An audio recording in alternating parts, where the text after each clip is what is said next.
সব নবীকে আল্লাহ একটা করে দোয়া দিয়েছেন, নবী দোয়া করলেই কবুল। সব নবীরা ওই দোয়া করে ফেলেছে দুনিয়াতে। বিশ্বনবী বলেন আমি করি নাই, আমি দুনিয়ার বুকে কঠিন বিপদে পড়েও কোনোদিন করি নাই। আমি আমার স্পেশাল দোয়াটা কিয়ামতের দিন আমার গুনাহগার উম্মতকে সুপারিশের জন্য রেখে দিয়েছি। আজকে আমি তোমার দরবারে দাঁড়িয়ে কিয়ামতের দিন ওই দোয়াটা করছি, আল্লাহ আমার যে উম্মতের হৃদয়ে যাররা পরিমাণ ঈমান আছে, আমার একটা উম্মতকেও তুমি জাহান্নামে ঢুকাতে পারবে না। বিশ্বনবী একবার ছাগলের রান খাচ্ছিলেন, খেতে খেতে বিশ্বনবী বলেন আনা সাইয়্যিদুন নাস ইয়াউমাল কিয়ামাহ, আমি কিয়ামতের দিন সর্বশ্রেষ্ঠ হব, মানুষের মধ্যে সর্বশ্রেষ্ঠ সেরা আমি বিশ্বনবী। আলহামদুলিল্লাহ পড়েন। বিশ্বনবী বলেন সেদিনটা বড্ড ভয়ঙ্কর, সেদিন কেউ কারো কোনো উপকারে আসবে না, বন্ধু বন্ধুর কাজে আসবে না, স্ত্রী স্বামীর উপকারে আসবে না, স্বামী স্ত্রীর উপকারে আসবে না, পীর সাহেব মুরিদরে বাঁচাতে পারবে না, মুরিদ পীর সাহেবরে বাঁচাতে পারবে না, নেতা কর্মীর পরিচয় দিবে না, কর্মী নেতার পরিচয় দিবে না, ভাই বোনকে চিনবে না, বোন ভাইকে চিনবে না, বাবা তার সন্তানকে চিনবে না, মেয়েকে দেখে মা দৌড়ে দৌড়ে পালাবে। বড্ড ভয়ঙ্কর দিন। বিশ্বনবী বলবেন জমিনটা এখনকার মতো থাকবে না, পুরো জমিনটা সমান হয়ে যাবে ফ্ল্যাট। এখন তো গোল, তখন ফ্ল্যাট। সবাই এক জমিনের উপরে দাঁড়াবে, সূর্যটা মাথার কাছে চলে আসবে, সূর্যের গরমে মানুষের মাথার মগজ গলে গলে কানের ছিদ্র নাকের ছিদ্র দিয়ে বেয়ে বেয়ে পড়বে। সবাই হয়রান পেরেশান ক্লান্ত শ্রান্ত। মানুষগুলো বলবে বাঁচার কোনো উপায় নাই। 50,000 বছর মানুষ এরকম দৌড়াবে, চিৎকার করবে, কাঁদবে, বাঁচার কোনো উপায় নাই। সবাই বলবে আল্লাহ যদি বিচারটা শুরু করতো, যা হবার হবে, আগে বিচার শুরু করুক। বিচারই শুরু হয় না, বিচার শুরু হইতেই 50,000 বছর। আল্লাহ, 50,000 বছর, 5,000, 15,000 না, 50,000 বছর এরকম যাবে। মানুষগুলো কাঁদতে কাঁদতে বলবে চলো আমরা আদম আলাইহিস সালামের কাছে যাই, যেন আল্লাহরে যে সুপারিশ করে, আল্লাহ আপনি বিচার শুরু করেন। কিয়ামতের ময়দানে সবাই মিলে সাইয়েদনা আদম আলাইহিস সালামের কাছে যেয়ে বলবে ইয়া আবাল বাশার ইয়া আউয়ালাল আম্বিয়া, ও আদম নবী আপনি দুনিয়ার বুকে প্রথম নবী, আল্লাহ নিজ হাতে আপনারে 60 হাত লম্বা করে বানিয়েছেন, আপনার সম্মানে ফেরেশতাদেরকে সেজদা দিতে বলেছেন, দুনিয়ার প্রথম নবী প্রথম মানুষ আপনি, আপনি আল্লাহরে যে সুপারিশ করেন যেন আল্লাহ বিচার শুরু করে। আদম আলাইহিস সালাম বলবেন আমি পারবো না, কারণ আল্লাহ আমাকে একটা নিষিদ্ধ গাছের কাছে যেতে নিষেধ করেছিল, আমি ভুল করে এই গাছের ফল খেয়েছি। নাফসি নাফসি, আজকে আমার কি হবে আমি জানি না, আমি বড় লজ্জিত। আমারে যদি আল্লাহ জিজ্ঞেস করে কেন খাইছিলাম, আমার কোনো উত্তর নাই, তোমারে বাঁচাবো কেমনে আমি? নবীরা থার করে কাঁপবে সেদিন। আদম আলাইহিস সালাম বলবেন আমি পারবো না, মাফ করো আমাকে, আমি পারবো না, ওই যে ভুল করে গন্ধম খেয়ে ফেলেছি, নিষিদ্ধ গাছের ফল খেয়ে ফেলেছে, আমি বড় লজ্জিত অনুতপ্ত, আমি পারবো না। আজকে আল্লাহ এত রাগান্বিত হয়েছে, আগে কখনো আল্লাহ এত রাগান্বিত হয় নাই, ভবিষ্যতেও আল্লাহ কখনো এত রাগান্বিত হবে না। আমি পারবো না, এক কাজ করো, তোমরা নূহ আলাইহিস সালামের কাছে যাও। কোন নবী? লোকেরা এবার পাগলের মতো দৌড়াতে দৌড়াতে আল্লাহর নবী নূহ আলাইহিস সালামের কাছে যেয়ে বলবে ইয়া নবী আল্লাহ নূহ আনতা আউয়ালুর রুসুলি ফিল আরদ, আপনি জমিনে প্রথম রাসূল। আদম আলাইহিস সালাম নবী ছিলেন, রাসূল ছিলেন না, এই দুনিয়ার বুকে প্রথম রাসূল ছিলেন আল্লাহর নবী নূহ আলাইহিস সালাম। সবাই বলবে ও নবী আল্লাহ নূহ, রাসূল আল্লাহ নূহ, আল্লাহ আপনাকে আবদান শাকুরা, শুকরগুজার বান্দা বলে কোরআনে বলেছে। কোরআনে নূহ আলাইহিস সালামের নামেও সূরা আছে না নাই? আপনি আল্লাহর প্রিয় বান্দা, প্রিয় রাসূল। দেখেন আমাদের কি দশা, ঘামতে ঘামতে শেষ, জমিনটা তামার জমিন, সূর্যটা মাথার কাছে, কি করবো আর পারি না, ঘামতে ঘামতে আর কত ঘামবো, কত দাঁড়িয়ে থাকবো। আল্লাহরে যে বলেন বিচার যেন শুরু করে। নূহ আলাইহিস সালাম বলবেন আমিও পারবো না, আমিও পারবো না, আমি আমার ছেলের জন্য এক কথা বলে ভুল করে ফেলছি। যখন মহাপ্লাবন হবে আমি বললাম আল্লাহ আমার কলিজার টুকরা সন্তান রে বাঁচান। আল্লাহ বললেন ও নূহ সে তোমার সন্তান না, কারণ সে ঈমান আনে নাই, সে পাহাড়ের উপর দাঁড়িয়েছে, দেখি কেমনে সে বাঁচে। ওই যে আমি একটা না বুঝে আবদার করেছি, আল্লাহ আমার উপর রেগে গিয়েছিলেন। আজকে আল্লাহ ওই ব্যাপারে যদি আমারে প্রশ্ন করে, আমার কোনো জবাব নাই, আমি পারবো না, মাফ করো।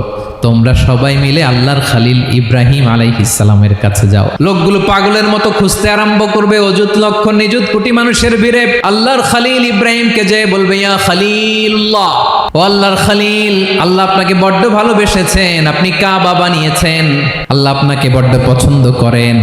দেখেন আমাদের কি অবস্থা, আপনি যে আল্লাহর কাছে সুপারিশ করেন যেন আল্লাহ আজকে বিচার শুরু করে। আল্লাহর নবী ইব্রাহিম বলবেন আমিও পারবো না, আমি আমার জীবদ্দশায় 3টা মিথ্যা বলেছি। কয়টা?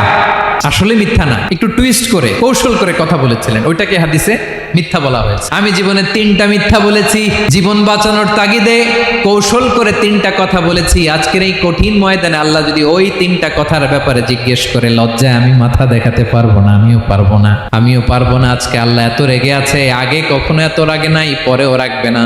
তোমরা সবাই মিলে বনি ইসরাইলের নবী মুসা আলাইহিস সালামের কাছে যাও। সবাই এবার যাবে মুসা আলাইহিস সালামের কাছে, যেয়ে বলবে, ইয়া নবী আল্লাহ মুসা, আপনি ছিলেন কালিমুল্লাহ, আল্লাহর সাথে সরাসরি কথা বলতেন। রব্বুল আলামিন আপনাকে তাওরাত কিতাব দিয়েছেন, আপনি যে একটু সুপারিশ করেন। আল্লাহর নবী মুসা বলবেন, মাফ করো, আমিও পারবো না। আমি দুনিয়ার বুকে ভুল করে একটা মানুষকে মেরে ফেলেছি। আমি মারছিলাম আদব শিক্ষা দেওয়ার জন্য এক থাপ্পড়, এই থাপ্পড়ে যে ওই লোক মরেই যাবে আমি জানতাম না। আজকে আল্লাহ যদি জিজ্ঞেস করে কেন মারলা, জবাব আছে।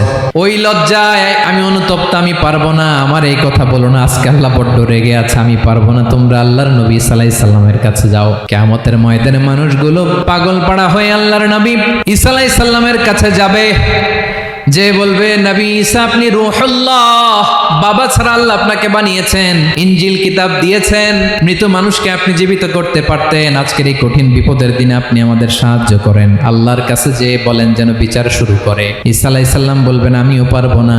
ইন্নী উবিদতু মিন দুনিল্লাহ, আমার উম্মত খ্রিস্টানেরা আল্লাহরে বাদ দিয়ে আমি ঈসার ইবাদত করেছে। আমার মা ম্যারি আর আমাকে ডাকতো জেসাস ক্রাইস্ট, আমার ইবাদত করেছে। যদিও আমি আমার ইবাদত করতে বলি না, ঈসা আলাইহিস সালামও ইবাদত করতে বলেছেন একজনের, তিনি কে? আল্লাহর নবী ঈসা আলাইহিস সালাম বলবেন, আমিও পারবো না।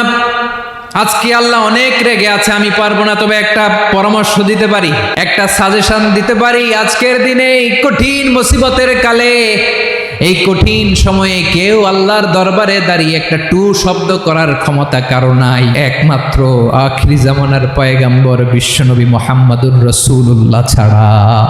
মানুষগুলো এবার আগুনের মধ্যে পানি দিলে যেমনি আগুন নিভে যায়, দাউ দাউ করা হৃদয়ে জ্বলন্ত আগুন তাদের ঠান্ডা হবে। কিয়ামতের ময়দানে ওই বিভীষিকাময় সময়ে মুসিবতের কালে মানুষগুলো পাগল হয়ে বিশ্বনবীকে খুঁজতে আরম্ভ করবে।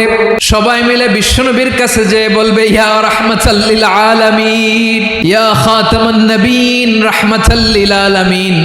দেখেন আমাদের কি অবস্থা, কি কঠিন বিপদে আমরা আছি, দাঁড়াতে পারি না, সূর্যের আলোতে ঘেমে হয়রান। আজকে কেউ সুপারিশ করতে পারবে না। সব নবীরা অপারগতা স্বীকার করেছে, তারা বলেছে আপনি ছাড়া কেউ নাকি আল্লাহর সামনে দাঁড়াতে পারবেন না, আপনি একটু সুপারিশ করেন। বিশ্বনবী বলবেন, আসো আসো, আজকের দিনে আমি ছাড়া আল্লাহর সামনে কেউ দাঁড়াতে পারবে না। বিশ্বনবী মাকামে মাহমুদে যে আল্লাহু আকবার বলে সিজদায় লুটিয়ে পড়বেন, আল্লাহ রাব্বুল আলামিন বিশ্বনবীকে এমন কিছু চমৎকার শব্দ শিখাবেন, ওই শব্দগুলো দিয়ে আল্লাহর প্রশংসা করে বিশ্বনবী কাঁদতে আরম্ভ করবেন। বিশ্বনবী এমন ভাবে অজর দ্বারায় সিজদায় লুটিয়ে পড়ে কাঁদবেন, রব্বুল আলামিনের রহমতের দরিয়ায় জোশ লেগে যাবে। রব্বুল আলামিন এই দৃশ্য থেকে সহ্য করতে পারবেন না। রব্বুল আলামিন বলবেন, ইয়া মুহাম্মদ ইরফা রাসাক, ও নবী আপনি মাথা তোলেন, মাথা তোলেন, আপনার কান্না আমি সহ্য করতে পারি না। নবী আপনি মাথা তোলেন, সাল তুতা, আজকে আপনি যা চাবেন তাই দেব। নবী আপনি সিজদা থেকে মাথা তুলেন, সাল তুতা। বিশ্বনবী এবার মাথা তুলবেন। যে বিভীষিকাময় সময়ে প্রত্যেক নবী বলেছেন আমি পারবো না, প্রত্যেক নবী বলেছেন নফসি নফসি, আমার কি হবে আমি জানি না, আল্লাহ আমারে বাঁচাও। প্রতিটি নবী বলবেন নফসি নফসি, আল্লাহ তুমি আমারে বাঁচাও, আমারে বাঁচাও। বিশ্বনবী মাথা তুলবেন, তুলে বলবেন রব্বি হাবলি উম্মতি, আল্লাহ তুমি আমার গুনাহগার উম্মতকে বাঁচাও। এই দুনিয়ার বুকে রব্বুল আলামিন সব নবীকে একটা করে দাওয়া মুস্তাজাবা দিয়েছেন, মানে যে দোয়া করলে কবুল হয়ে যায় সাথে সাথেই। দাও বিহা, দুনিয়ার সব নবীরা ওই দোয়াটা দুনিয়ায় করে ফেলেছে। সব নবীকে আল্লাহ একটা করে দোয়া দিয়েছেন, নবী দোয়া করলেই কবুল। সব নবীরা ওই দোয়া করে ফেলেছে দুনিয়াতে। বিশ্বনবী বলেন আমি করি নাই।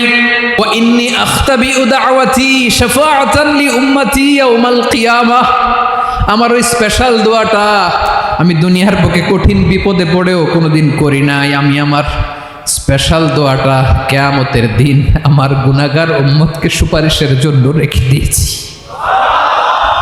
আল্লাহ বলবেন নবী ইরফা রাসাক, মাথা তোলেন, আর কাটবেন না। বিশ্বনবী মাথা তুলবেন, আল্লাহ বলবেন সাল তুতা, আপনি যা চাবেন তাই দেব। ওয়াশফা তুশাফা, সুপারিশ করেন, সুপারিশ কবুল করব। বিশ্বনবী বলবেন আল্লাহ ওই স্পেশাল দোয়াটা দুনিয়াতে করি নাই, আজকে আমি তোমার দরবারে দাঁড়িয়ে কিয়ামতের দিন ওই দোয়াটা করছি, আল্লাহ আমার যে উম্মতের হৃদয়ে যাররা পরিমাণ ঈমান আছে, আমার একটা উম্মতকেও তুমি জাহান্নামে ঢোকাতে পারবা না। বিশ্বনবী পাগলের মতো একবার হাউজে কাউসারে যাবেন, একবার সিরাতে যাবেন, একবার পুলসিরাতের দিকে, একবার হাউজে কাউসারের দিকে পাগলের মতো দৌড়াতে থাকবেন, তার কোনো গুনাহগার উম্মত যাতে জাহান্নামে ঢুকে না যায়। সেদিন কেউ সুপারিশ করতে পারবে না বিশ্বনবী ছাড়া। এজন্য 5 নম্বর আল্লাহ বললেন, মান যাল্লাযী ইয়াশফাউ ইনদাহু ইল্লা বিইযনিহি। কার সাহস আছে, কার এত বড় বুকের পাটা কিয়ামতের কঠিন দিন আল্লাহর সামনে দাঁড়িয়ে সুপারিশ করবে? কারো ক্ষমতা নেই, কারো ক্ষমতা নাই। বিশ্বনবী সেদিন সেজদায় পড়ে উম্মতের জন্য কাঁদবেন, সবাই কাঁদবে, নফসি নফসি, আল্লাহ আমারে বাঁচাও, আল্লাহ আমারে বাঁচাও। বিশ্বনবী বলবেন, উম্মতি উম্মতি। বিশ্বনবী আমার জন্য কাঁদবেন, আপনার জন্য কাঁদবেন, আমাদের জন্য সেদিন কেঁদে কেঁদে জাহান্নামের দরজায় দাঁড়িয়ে আমাদেরকে টেনে টেনে জান্নাতে ঢুকাবেন। এজন্যই বিশ্বনবীর ভালোবাসা যেন আমাদের হৃদয়ে ভরপুর থাকে। আমার ভাইয়েরা, প্রতি শুক্রবার বিশ্বনবীর উপরে বেশি বেশি যেন আমরা দুরূদ পড়ি। আমরা যখন বিশ্বনবীর সালাম দেই, দুরূদ পড়ি, একদল স্পেশাল ফেরেশতা আছে যারা বিশ্বনবীর দুরূদটা নিয়ে সরাসরি বিশ্বনবীর রওজায় যায়, যে বলে অমুকের বেটা অমুক আপনারে সালাম দিয়েছে। বিশ্বনবী নিজ কবরের থেকে নিজেই সালামের উত্তর দেয়। বিশ্বনবীর ভালোবাসা যেন আমাদের হৃদয়ে থাকে, বিশ্বনবীর সুন্নাহ দিয়ে যেন আমাদের জীবনটাকে সাজাই। পারা যাবে ইনশাআল্লাহ। বিশ্বনবীর ভালোবাসা ছাড়া কেউ জান্নাতে ঢুকতে পারবে? বিশ্বনবীর পক্ষে আমরা বলবো, বিশ্বনবীর পক্ষে আমরা লিখব, বিশ্বনবীর জন্য আমরা আমাদের কলিজার রক্ত বিলিয়ে দিব, ঠিক কিনা বলেন? সেদিন বিশ্বনবী ছাড়া কেউ সুপারিশ করতে পারবে না। 5 নম্বর আল্লাহ বললেন, মান যাল্লাযী ইয়াশফাউ ইনদাহু ইল্লা বিইযনি। কে আছে সুপারিশ করবে আল্লাহর সামনে? আর আপনি আপনার বাবার দরবারে যে সেজদা দেন, হ্যাঁ, ইব্রাহিম আলাইহিস সালাম থারথার করে কাঁপবে আর বলবে, নফসি নফসি, আল্লাহ আমারে বাঁচাও। মুসা আলাইহিস সালাম থারথার করে কাঁপবে, আল্লাহ নফসি নফসি, আমারে বাঁচাও। আর আপনি পীরের দরবারে যে সেজদা দেন, কোথায় আছেন আপনি? খবরদার, কেউ বাঁচাতে পারবে না। যাকে ইল্লা আল্লাহ যাকে অনুমতি দেন, বিশ্বনবীকে দিবেন, নবীদেরকে দিবেন, এরপরে আল্লাহ তার স্পেশাল ওয়ালিদেরকে, মুত্তাকিনদেরকে, শহীদদেরকে, সিলেক্টেড বান্দাদেরকে দিবেন। কিন্তু কাকে দিবেন, কার জন্য দিবেন, দুনিয়ার কেউ জানে না একজন ছাড়া, তিনি কে? আল্লাহর ওয়ালিদেরকে, নেককার লোকদেরকে আল্লাহ সুপারিশের অনুমতি দিবেন। কিন্তু আপনি যারে মানেন, যার পায়ে সেজদায় লুটিয়ে পড়ে থাকেন, তারে যে আল্লাহ দিবেন, এটার কোনো গ্যারান্টি আছে? কথা বলেন। এজন্য জপতে হবে একজনের নাম, আওয়াজ করে বলুন, তিনি কে?